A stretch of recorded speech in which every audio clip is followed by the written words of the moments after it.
Hello everyone. मैंने previous video lecture में आप लोगों को ये बताया था कि 8 सितंबर 2011 में दिल्ली हाई कोर्ट के ऊपर एक्सप्लोजन हुआ था। तो उसमें डेडली एक्सप्लोजन में हजारों लोगों की जान गई थी। तो उसमें जो यूज होने वाला जो एक कंपाउंड था, जो बम था, वो हमारा PETN नाम का यूज किया गया था। राइट, तो हम इसको समझने वाले हैं इस वीडियो लेक्चर में, तो आप लोग समझते रहिए।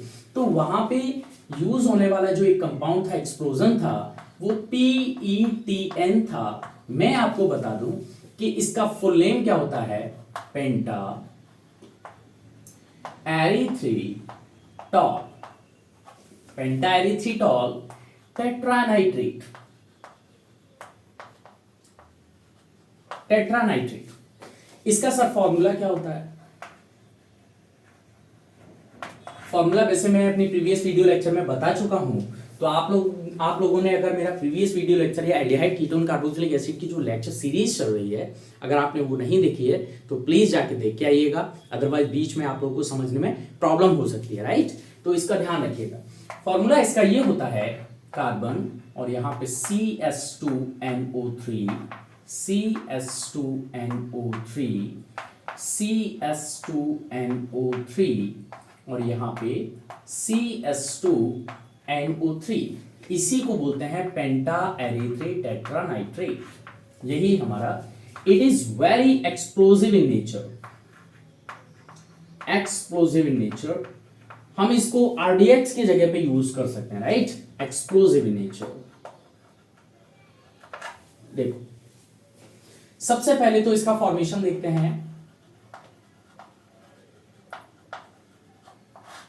फॉर्मेशन देखिए, ये जो PETN जो बना होता है, ये basically acetaldehyde plus formaldehyde in the presence of dilute sodium hydroxide and number 1 and second nitric acid present होता है कंसंट्रेटेड, और यहां पे हमारा PETN फॉर्मेशन होता है। ठीक है ना? अच्छा, ये वाली रिएक्शन हमारी कैनिज़ारो रिएक्शन तो नहीं हो सकती। आप लोग अगर ये समझें कि यहाँ पे भी एल्डिहाइड है, यहाँ पे भी एल्डिहाइड है, सोडियम हाइड्रोक्साइड है, तो यहाँ पे मैं आपको बता दूं कि ये कैनिज़ारो रिएक्शन नहीं हो सकती। क्यों नहीं? सबसे पहला रीजन तो ये है कि यहाँ पे डाइल्यूट सोडियम हाइड्रोक्साइड दिया गया है, नंबर 1, एंड सेकेंड ये है कि हमारी एसिटेल्डिहाइड में अल्फा कार्बन पे 3 हाइड्रोजन प्रेजेंट होता है। तो जहां पे भी अल्फा हाइड्रोजन प्रेजेंट होते हैं वहां पे कैनिज़ारो रिएक्शन पॉसिबल नहीं होती है। इसका ध्यान रखिएगा आप लोग, है ना? तो यहां पे जो रिएक्शन प्रेजेंट है वो ये है क्रॉस एल्डोल रिएक्शन। मैं इसकी चर्चा अपने प्रीवियस वीडियो लेक्चर्स में कर चुका हूं, तो आप लोग वहां जाके देख लीजिएगा। Cross aldol reaction. राइट, तो इसको पहले समझते हैं कि एक्चुअल में है क्या। CH3C डबल बॉन्ड OH और हमारे पास एक फॉर्मेल्डिहाइड दे रखा है। राइट, ये हमारे पास जो फॉर्मेल्डिहाइड है, और यहां पे दे दिया क्या गया है, डाइल्यूट सोडियम हाइड्रोक्साइड, और ये हमारा एक्सिस में प्रेजेंट होता है। हमने अभी 1 मॉलिक्यूल लिया, एक्सिस का मतलब ये होता है बार बार रिएक्शन में पार्टिसिपेट करना। राइट, तो यहां पे ये एक्सिस में लिया गया है। अब डाइल्यूट सोडियम हाइड्रोक्साइड क्या करेगा? सर ये बेस है, और ये बेस क्या करेगा? एसिडिक हाइड्रोजन को मूव करेगा, सब्सट्रैक्ट करेगा यहां से। राइट, तो अगर यहां से इसने एसिडिक हाइड्रोजन को एब्स्ट्रैक्ट करता है, तो यहां से देखिए, जैसे ही यहां पे डाइल्यूट सोडियम हाइड्रोक्साइड आएगा, बेस के जैसे काम करेगा, तो यहां पे क्या बनेगा? CH2 negative C double bond OH। Sir ये इसका रेजोनेटिंग स्ट्रक्चर्स भी फॉर्म कर लेता है। CH2 डबल बॉन्ड, ऑक्सीजन पे नेगेटिव चार्ज और यहां हाइड्रोजन, इन दोनों को ही रेजोनेटिंग स्ट्रक्चर्स बोलते हैं, रेजोनेटिंग स्ट्रक्चर्स भी बोलते हैं। एक्चुअल में ये हाईली रिएक्टिव होता है और ये लेस रिएक्टिव होता है। यहां लिख देते हैं हाईली रिएक्टिव, हाईली रिएक्टिव, और ये हमारा लेस रिएक्टिव होता है। ठीक है ना? अच्छा, वापस से वही फॉर्मेशन करेगा, ये वापस से वही फॉर्मेशन करेगा, क्योंकि इसकी रिएक्टिविटी बहुत कम होती है, इस वजह से ये वापस से फॉर्मेशन करेगा। इतना फॉर्मेशन करने के बाद में अब ये हमारा एक्ट एज न्यूक्लियोफाइल बिहेव करेगा और हमारे पास प्रेजेंट है formaldehyde HC double bond OH। यहां से इसको पॉजिटिव नेगेटिव की, वेरी सॉरी, ये वाला नेगेटिव इस पॉजिटिव कार्बन पे अटैक करेगा और after then the formation of the product O negative, यहां पे हाइड्रोजन प्रेजेंट है और यहां देखिए ये CS2 इधर लग जाएगा और ये C डबल बॉन्ड OH। मैं आपको बता दूं बाय द वे ये CS2OH फॉर्मेशन करेगा इस कार्बन पे, CS2OH फॉर्मेशन कर रहा है। अब ये CS2 बचा हुआ है, CS2 बचा हुआ है और यहां से C डबल बॉन्ड OH। इतना हो गया। आप लोग इसको नोट करिए, इस रिएक्शन मैकेनिज्म को मैं कंप्लीट करता हूं।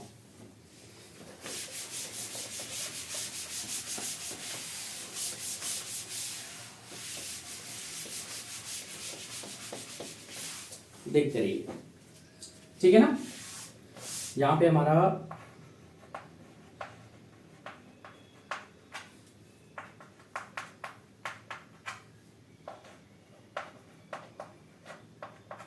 डाइल्यूट सोडियम हाइड्रोक्साइड ये एक्सेस में लेते हैं और यहां से हमारी रिएक्शन मैकेनिज्म होना स्टार्ट हो गई है।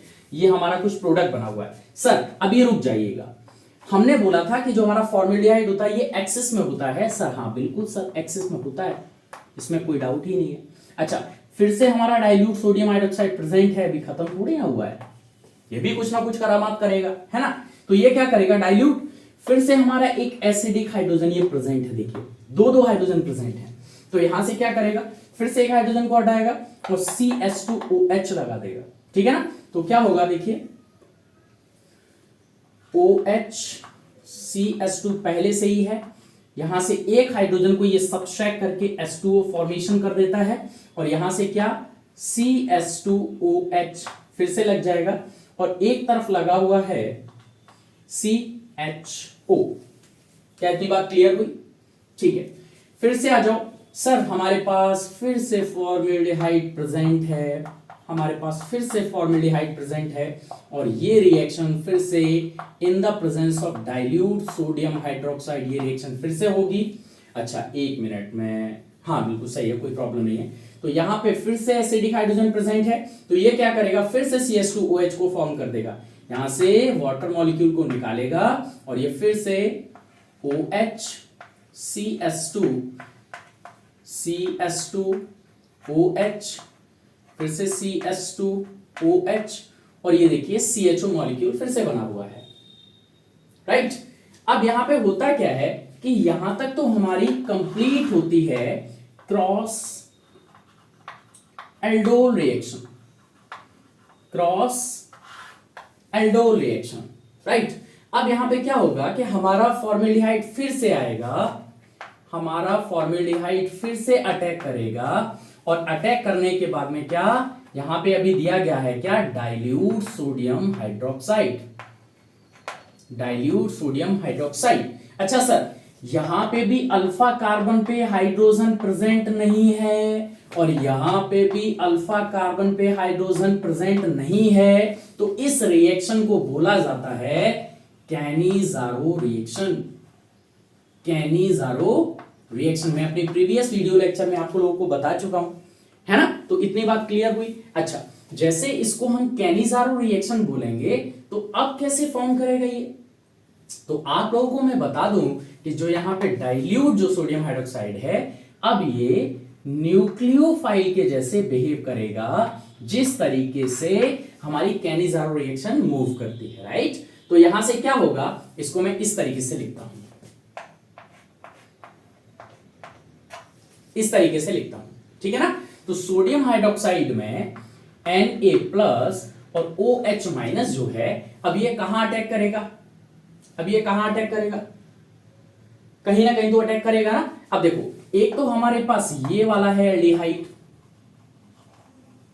अच्छा एक तरफ हमारा एल्डिहाइड ये भी है, अच्छा तो अटैक करेगा कहां, अच्छा ये हमारा न्यूक्लियोफाइल है, तो जिसकी इलेक्ट्रोफिलिसिटी ज्यादा होगी हमारा न्यूक्लियोफाइल वहीं जाके अटैक करेगा। अच्छा तो यहां पे क्या हो रहा है कि न्यूक्लियोफिलिसिटी यहाँ पे ज्यादा है, तो इलेक्ट्रोफिलिसिटी कहाँ पे सबसे ज्यादा होगी? तो मैं आप लोगों को बता दूं कि यहाँ पे फॉर्मेल्डिहाइड में इलेक्ट्रोफिलिसिटी ज्यादा होगी, तो यहाँ पे OH नेगेटिव ये डायरेक्टली यहाँ जाके अटैक करेगा। ये देखिए कुछ इस तरीके से ये बॉन्ड को इस तरीके से फॉर्म करता है। तो देखिए ध्यान से, ऑक्सीजन पे नेगेटिव चार्ज आ गया, यहाँ पे OH लग गया और यहाँ पे H लगा हुआ है, राइट।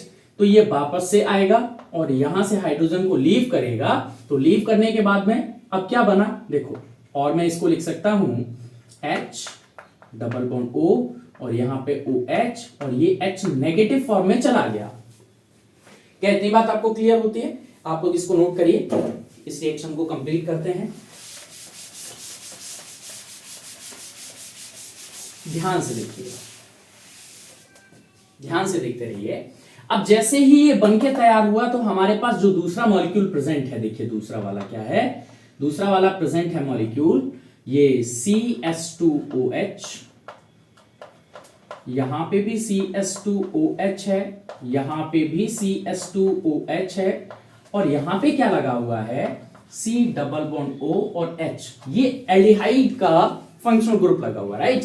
तो यहां पे ये जो न्यूक्लियोफाइल है ये वाला डायरेक्टली इस कार्बन सेंटर पे अटैक करेगा, इलेक्ट्रॉन डेंसिटी ऑक्सीजन की तरफ मूव होगी। तो देखिए जो बनने वाला जो प्रोडक्ट होगा वो क्या होगा, CH2, यहां पे भी CH2OH, यहां पे भी CH2OH और यहां पे क्या बनेगा, ये बन के तैयार हो जाएगा CH2OH। इसको बोलते हैं ट्राई हाइड्रोक्सी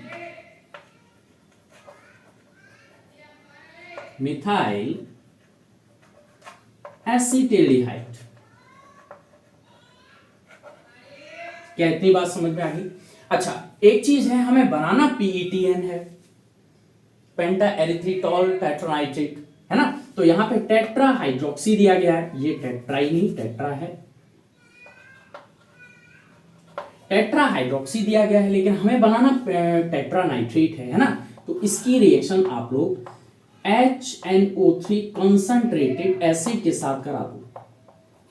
एसिड में आप लोग देखते होंगे कि H plus NO3 negative present होता है, तो यहां से क्या बनेगा, देखिए H प्लस ऑक्सीजन के पास जो lone pair of electrons present होते हैं, या फिर इस तरीके से समझ लीजिए कि ये हमारा वाटर मॉलिक्यूल फॉर्मेशन कर देगा। ये देखिए वाटर मॉलिक्यूल फॉर्मेशन कर देगा। अगर मैं इसके 4 मॉलिक्यूल्स ले लूं तो ये हमारा वाटर मॉलिक्यूल फॉर्मेशन कर देगा, तो 4 मॉलिक्यूल्स ऑफ वाटर तो निकाल ही देगा, है ना, और ये 4 मॉलिक्यूल्स ऑफ नाइट्रेट इसमें ऐड कर देगा। तो बनने वाला जो प्रोडक्ट होगा वो क्या होगा, एक कार्बन है CH2 लगा हुआ है, सब बिल्कुल लगा हुआ है, ये वाला OH H2O में निकल जाएगा तो लग क्या जाएगा NO3, तो यहां NO3 लगा दो। इसमें से भी H2O निकल जाएगा तो यहां भी NO3 लगा दो, ठीक है। अच्छा यहां से भी H2O निकल जाएगा, यहां भी NO3 लगा दो, ठीक है ना। और यहां से भी H2O निकल रहा है तो यहां भी NO3 लगा दो। इसे बोलते हैं pentaerythritol tetranitrate, very dangerous. क्या ये रिएक्शन मैकेनिज्म आपको समझ में आई? अगर ये वीडियो लेक्चर और ये हमारी रिएक्शन मैकेनिज्म जो PETN 8 सितंबर 2011 को दिल्ली हाई कोर्ट पे जो एक्सप्लोजन हुआ था, उसमें जो यूज होने वाला जो बम था वो PETN था, अगर इसकी रिएक्शन मैकेनिज्म आपको अगर समझ में आई है, अच्छी लगी है, अगर ये वीडियो आप लोगों के लिए इंफॉर्मेटिव रही है तो लाइक शेयर एंड सब्सक्राइब करते रहिए। आपसे मिलते हैं नेक्स्ट लेक्चर में एंड थैंक्स फॉर वॉचिंग।